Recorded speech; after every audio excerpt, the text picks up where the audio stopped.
जयपाल नाम का एक लड़का था। वह बड़ा देशभक्त था। उसका पिता सरकारी सेना में एक अफसर था। उस समय जावा श्रीविजय साम्राज्य के अधीन था।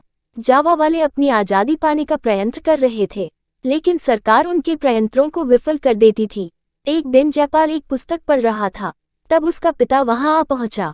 पुत्र के हाथ देश की आज़ादी नाम की पुस्तक देखकर पिता आपे से बाहर हो गया। वह पुस्तक पढ़ना सरकार ने मना किया था। पिता ने पुत्र के हाथ से किताब छीन ली और उसे फाड़ कर फेंक दिया।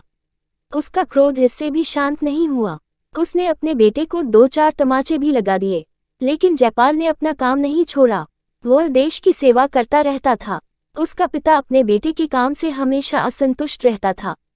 देश प्रेम की कहानी। एक दिन देश के नेताओं ने एक बड़ी सभा बुलाने का निश्चय किया।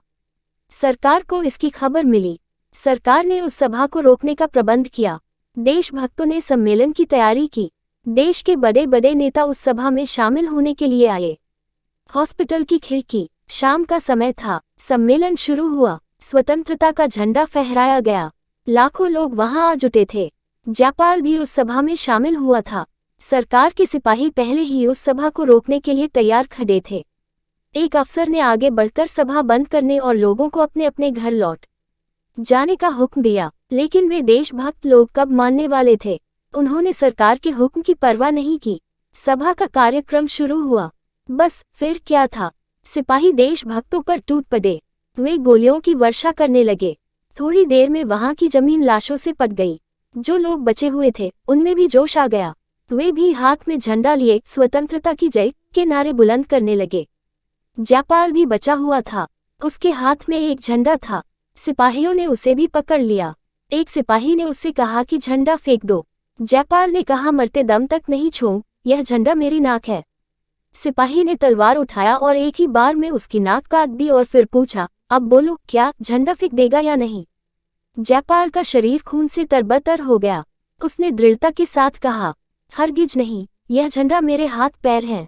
सिपाही ने फौरन उसके हाथ पैर भी काट डाले। बालक जमीन पर गिर गया। झा उसके दांतों में दबाए हुए था। सिपाही ने पूछा, अब बताओ, झंडा छोते हो कि नहीं। जयपाल ने गंभीरता से कहा, कभी नहीं, यह मेरा प्राण है। तलवार के अंतिम वार ने उस साहसी देशभक्त का सिर धड़ से अलग कर दिया। जयपाल का पिता उस सेना का नायक था। वह कुछ दूरी पर खड़े हुए अपने वीर पुत्र का बलिदान देख रहा था। जब अपने वीर पुत्र का सिर जमीन पर गिरा तब उससे नहीं रहा गया। उसके दिल में बिजली दौड़ी। उसने देशभक्ति की महिमा पहचानी। वह दौड़ा हुआ अपने पुत्र के पास आया और अपने पुत्र का सिर गोद उठाकर शोक करने के लिए नहीं, बल्कि उस झंडे की रक्षा करने के लिए। उसने झंडा हाथ में लेकर कहा, अब मैं ही इस झंडे का रक्षक हूँ। देखूं मुझे कौन रोकता है। सिपाही हक्का बक्का रह गया। कुछ क्षण में उसके होश ठीक हुए। उसने अपने अफसर से कहा, छोड़ दीजिए उसे, नहीं तो मुझे आपके साथ भी। अफसर ने कड़क कर कहा, कुत्ते, तू मेरा क्या कर सकता है। काट ले मेरा भी सिर, वह भी इस झंडे पर न्योछावर है। सिपाही की तलवार फिर उठी। बस उस अफसर का सिर भी जमीन पर गिरा। बाप बेटे दोनों के सिर खून से लथपथ होकर पास पास पड़े हुए थे। इस बलिदान ने जनता में देशभक्ति की आग भड़क दी। सारे लोग देश की आज़ादी के लिए आत्मत्याग करने को तैयार हुए। सिपाही भी देशभक्तों के दल में मिल गए। विदेशी सरकार से उन्होंने अपनी आज़ादी छीन ली। देश में सब जगह स्वतंत्रता की